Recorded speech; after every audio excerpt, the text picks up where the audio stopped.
Coucou Anne. Coucou Thierry. Ça fait longtemps qu'on vous avait pas vu. Ça fait un petit moment, mais il y a des rediffs. Oui, vous avez vu tous nos replays et puis maintenant on est sur TikTok. Les replays, ça cartonne. Alors aujourd'hui, qu'est-ce qu'on va faire? On va faire... Attendez, je dois dire quelque chose. Aujourd'hui, il n'a pas voulu me dire ce qu'il allait préparer. Alors attendez, aujourd'hui, je dois vous dire quelque chose et il n'a pas voulu me dire ce qu'il allait préparer. Donc c'est une véritable surprise, je ne sais pas ce qu'on va faire. Parce que je vais vous faire une daube. Figurez-vous. Alors, j'avais pensé que c'était une daube. Une grosse daube. Une daube, mais une daube végétale. On fait une daube sans viande. Et ça mijote aussi longtemps qu'une daube, en fait. Donc c'est une daube, mais juste végétarienne. Une daube végétale. Alors pour notre daube végétale, on a 3 carottes. Alors bon, c'est 400 grammes de carottes. Hein. Ça fait déjà 400 grammes, ça. J'étais hyper étonné, sérieux. Oui, mais elles sont grosses. Ouais, hein. quand même, ouais.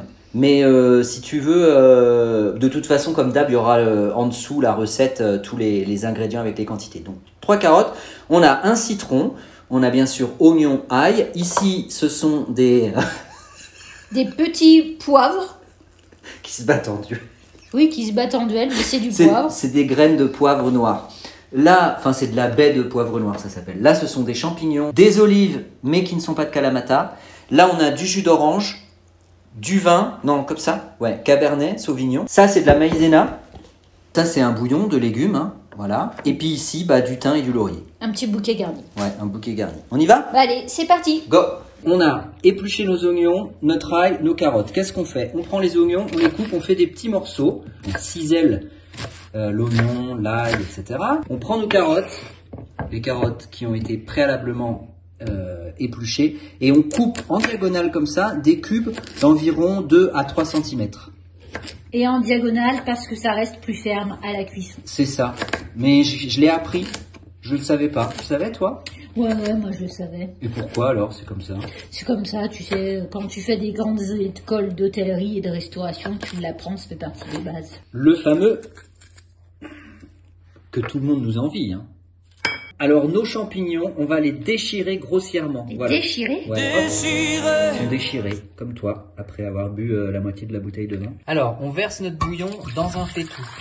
Alors c'est pas le jus d'orange, hein. Ça, dites-vous bien, c'est le bouillon qu'on va faire porter à ébullition, plutôt à feu doux quand même, hein. Tout doucement, on fait mijoter le bouillon pendant 15 minutes. Alors Thierry, là, t'as fait revenir tes oignons, ton ail, dans une belle marmite. C'est ça, elle est belle cette marmite, So Vintage. Tu l'as eu où celle-là? Pareil, brocante. Franchement, super jolie. C'est une marmite Le Creuset. Ouais, donc on fait revenir... Ah ouais, en plus le creuset quoi. Madame ne s'emmerde pas. Ah bah non. Non mais le creuset, au moins t'es sûr que ça dure toute une vie. C'est ça. Ça dure toute la vie. Là, on fait revenir donc, pour que ce soit doré, Julien, l'oignon et l'ail. On va déglacer tout ça avec un petit peu de vin. Alors on a notre bouteille, hein, c'est 500 ml de vin, mais comme j'en ai bu hier soir et qu'on a bu tout à l'heure, on est bon, on est à 500 ml. On réserve, on déglace un peu, voilà, histoire au fond de la casserole comme ça d'enlever ce qui colle, hein, l'excédent, de dorer. Oula, ça sent bon.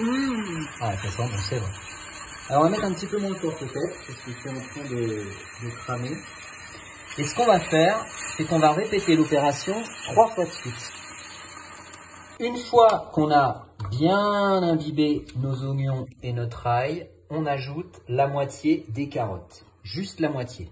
Voilà. Là, c'est joli les couleurs. Hein. Oui, c'est très beau. C'est beau. Et je crois que tu dois aussi mettre la moitié de tes champignons.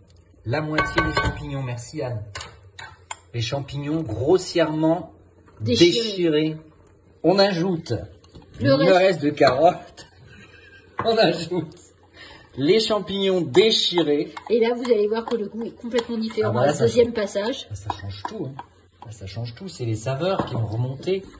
Il y a une effluve de saveurs au fond de la gamelle. Et ça remonte, ça s'imprègne dans les nouvelles carottes et dans les champignons. Et en fait, c'est un subtil jeu entre celles qui sont très imprégnées et celles qui ne le sont pas. C'est ça. Et celles qui sont imprégnées après nos autres à l'être. Ça donne du relief au palais, quoi. Tout à fait. À la dégustation. Et là, tu reverses une lichette de vin, quoi. On ajoute le poivre. On ajoute 200 ml de jus d'orange. Un peu de sel, on prend la fleur de sel nature de Noirmoutier. pour le croquant. Voilà, qu'est-ce que c'est beau ce geste. Voilà. Ah bah c'est tout en finesse. Hein. Et à ça, on ajoute notre fameux bouillon qui donc est resté pendant 10-15 minutes en ébullition à feu doux. On y ajoute donc nos 3 tiges de thym, nos 3-4 feuilles de laurier. Tu nous as gentiment, grossièrement déchiré le citron. Qu'est-ce qu'on fait? On prend la moitié seulement de zeste de citron. Oh là là, c'est quand même très original comme recette. Hein. C'est beau. Hein. On ajoute à notre vin 50 ml de vin, c'est le vin restant en fait, les 2 cuillères à soupe de maïzena. J'ai encore jamais fait ça de ma vie, moi. C'est une sangria, une petite sangria un peu épaisse. Donc, pour faire de la sangria épaisse, c'est la petite astuce. Vous pouvez rajouter de la maïzena. C'est vraiment pour épaissir la sangria et l'avoir bien au palais, quoi. Bon, alors là, on verse alors. Voilà, là, quelle jolie couleur. Regarde, une bonne daube. Ça avec un peu de riz ou une petite purée ce soir. Ah bah une petite purée maison. Hein. C'est un gloubi-boulga, un fourzitou. Donc c'est pas du chewing-gum hein, qu'on est en train de mettre. Des malabars fondus. C'est des malabars fondus. Vous savez, les petites fraises tagada, bah, on les fait fondre et on les rajoute à notre daube. Alors regardez, la daube, elle est belle. Hein. On tourne, on tourne, on tourne. Qu'est-ce qu'on fait maintenant? Notre petite daube végétale rentre dans le four pour 45 à 1 heure de cuisson à 180 degrés. 45 minutes après, oh là là là là, portée à ébullition comme ça, ça nous fait une sauce relativement épaisse, mais pas trop, c'est parfait. On ajoute nos olives et le zeste de citron restant. Hop. Et on recouvre, on va laisser comme ça, pas mijoter, hein, on le laisse au chaud, on éteint le four, histoire que les olives et le citron donnent du goût supplémentaire à notre daube végétale. Alors Anne, regarde, notre daube est terminée. Elle est encore chaude et tout, qu'est-ce qu'elle est belle. Oh là là, puis ça sent bon. Ouais, ça sent super bon. Ça sent bon. Et comme quoi, vous voyez, on n'a pas besoin de mettre de la viande dans une daube, avec une petite purée maison à côté. Bon appétit les amis. La bonne daube de chez ta mère. Attention, ça va couler. C'est... La bonne daube de chez ta mère, mais celle-là, végétalienne. On va se régaler. Allez, à bientôt. Ciao.